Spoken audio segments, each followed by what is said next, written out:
AJ Styles, Becky Lynch, freaking Rollins, and this is BrettO Live on YouTube. Extreme Rules 2021, but was it really that extreme? What is going on, guys? BrettO Live back with another video, and today we are going to be talking about Extreme Rules 2021, the matches, the results, my thoughts, what they could have done, to what they did do. Some of this stuff is super odd, but we're going to get into it. It was an interesting show. Extreme Rules, it wasn't really the most fitting name. I would say they didn't really use too many weapons. Unless you're talking about the main event, there wasn't really too much weapons. But anyways, we're going to get into it. Extreme Rules 2021. Starting over here, this match was actually on the kickoff show. It was Carmella versus Liv Morgan one-on-one before the show even started on the kickoff. I was super annoyed during this match because the Spanish commentary and the English commentary were both going at the same time. I don't know if that's WWE's fault or Peacock's fault, but that just literally just had me going crazy. I'm just like, okay, this better not be this like this the rest of the show. So I was super distracted by that. Wasn't really paying too much close attention to the match because I was so disappointed with how two different voices at the same time. It was so annoying. But in the end, Liv Morgan was able to hit her finishing maneuver off the ropes and pin Carmella, finally getting some revenge. I thought that wasn't too bad. But yeah, not my favorite thing, obviously. That's why it's on the kickoff. The opening match of the night, it was the New Day, Big E, Xavier Woods, and Kofi Kingston going up against Bobby Lashley, AJ Styles, and Omos. This match wasn't even scheduled for the card. During the kickoff, the New Day was arriving to the arena. Bobby Lashley planned an attack on Big E, and then AJ and Omos joined in because they were right there. And then it turned into a 6-man tag team match to open the show. Wasn't even scheduled. I'm like, ooh, this should be interesting. I gotta admit, this 6-man tag team match really reminded me of just a traditional Raw tag team match. It didn't really feel like a pay-per-view match, if you guys know what I mean. It still wasn't too bad. Exciting moments with the New Day and Big E going up against Bobby Lashley because he stole his title recently, so that was pretty cool. And the ending spot, I gotta admit, was pretty awesome. So Bobby Lashley was looking to spear Big E after he tagged himself into AJ Styles, but then he ended up spearing AJ Styles, and Big E was able to get out of the way, able to hit the big ending and pick up the victory by pinning Bobby Lashley. That peed off freaking Bobby Lashley so much, he demanded a WWE Championship at Monday Night Raw, and Big E accepted. As far as all this goes, the 6-man tag was pretty decent. The spear, the controversy at the end, I really enjoyed that, and it ought to be a good championship match on Monday Night Raw. I'm not even going to lie. It should be pretty good. Moving over here was a tag team match. It was Montez Ford and Angelo Dawkins going up against the Usos for the SmackDown Tag Team Championships. I was expecting the Usos to retain here, and they did just that. Basically, the Usos worked over Montez Ford's ribs the entire time, which I was really annoyed by because Montez Ford was really selling how those ribs were really injured. It was getting pretty annoying. He went for the frog splash at the end, was able to hit it, and then I believe Jimmy broke it up, and then it turned out to be a double frog splash by the Usos on top of the injured Montez Ford in order for the Usos to pick up the victory. And what I just thought was heartbreaking, before this match, Angelo Dawkins and Montez Ford were backstage and they said, I don't intend whatsoever on going into this match without, or walking out of this match without those titles. So it was pretty heartbreaking that they actually did not walk out with the titles. So I thought that was a little disappointing for them. But yeah, Usos retain. Wasn't expecting anything less. Wasn't too bad. I wouldn't say it was my favorite thing. It was just okay. Oh my God, moving over here.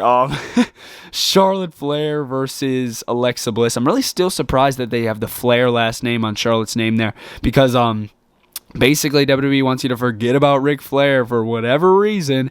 But yes, Charlotte, Alexa Bliss. This match was okay as far as the wrestling goes. Nothing too crazy, like crazy good, crazy cool. It was just average, just an average wrestling match. In the end, Charlotte was able to pick up the victory. She was able to pick up the victory very easily. She was able to pin Alexa Bliss. And then after the match, she destroyed the Lily doll. She destroyed it. I was not expecting her to do this. She destroys the Lily doll, tears it to pieces, tears the foam out of it, and then walks away basically.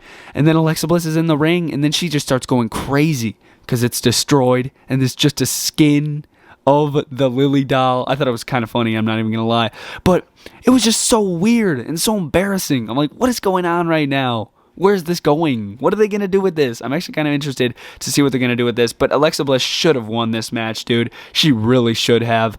They might do a rematch in the future where Alexa Bliss picks up the title. But Alexa Bliss really should have won this match, dude. I really didn't see the need for her to lose. There were no title changes in this entire show, by the way. Moving over here was the other women's match on the card. It was Becky Lynch going up against Bianca Belair one-on-one. This match was okay. Definitely better than the Charlotte and Alexa Bliss match. I wasn't really looking forward to it too much. I'm not really the biggest fan of either of them, but of course, she wanted a rematch from SummerSlam, the 26-second thing. This match was alright, like I said. In the end, Bianca Belair had a pretty insanely cool reversal of the disarmor into a KOD, but she was never able to hit the KOD because of this freaking idiot. I am so sick and tired of Sasha Banks ruining crap and having dumb returns. I swear that's all she does is just return. She returns, and that's it. She returns, and that's it. She loses, oh, I'm going to just pout for a long time, and returns. It's so annoying, and I'm sick and tired of it. Comes out, ruins the match, attacks Becky, attacks Bianca. So it's bound to be a triple threat match at the Crown Jewel. But other than that, can't stand Sasha, dude. Ugh. So annoying. Moving over here, it was a very cool triple threat match. Jeff Hardy, Damian Priest, and Sheamus for the United States Championship.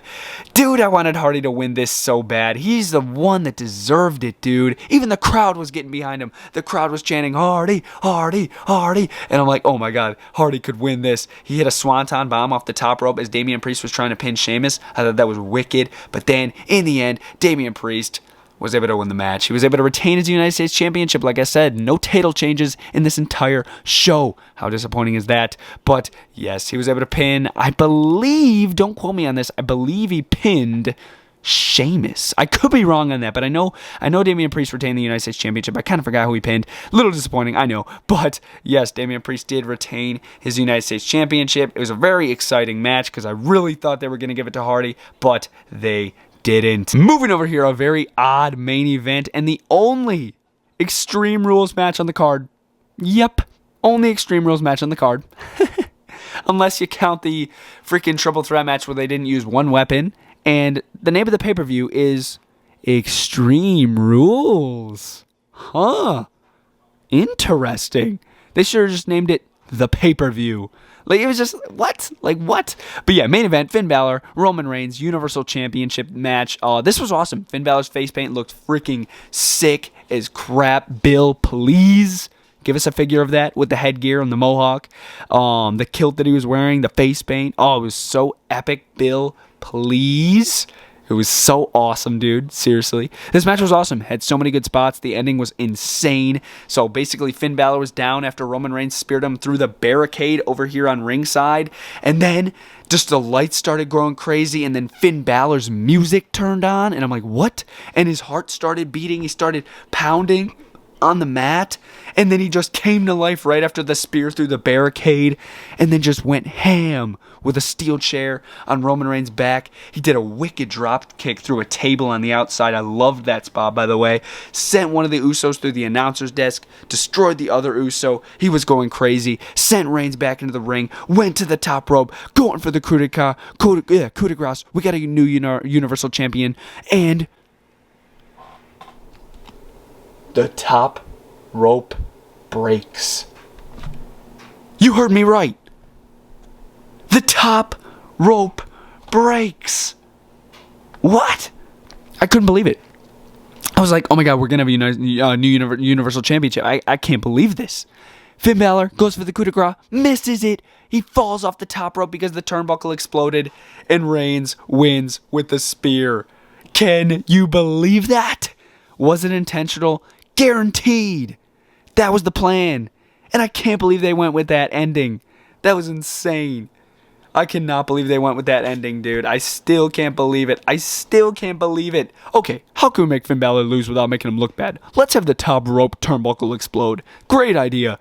But yeah, I couldn't believe it. And I was so disappointed because Finn Balor was going crazy. He was going literally crazy. And it just ended like that. And I'm like, no. But yeah, still Universal Champion, Roman Reigns. And for many more months to come, he will still be your Universal Champion, probably up until WrestleMania when he faces The Rock, or if he faces The Rock. But yes, guys, I thought that was a pretty good main event. Other than the ending, I was just so weirded out by it. I was like, what? They really went with that kind of finish? But yes, guys, that was Extreme Rules 2021. What did you guys think of the show? Drop it down in the comments down below. I'm interested to see what you guys thought. I thought it was okay. It wasn't good, but it wasn't bad. It was okay. In the end, I'm probably going to give it a 2 out of 5. Just wasn't the biggest fan of this show, even though I really enjoyed the main event. That triple threat match was pretty good. Everything else I was kind of bored by. Not even going to lie. But yes, guys, that was Extreme Rules 2021. Results, reactions. And I'll see you guys next time. BrettO Live out.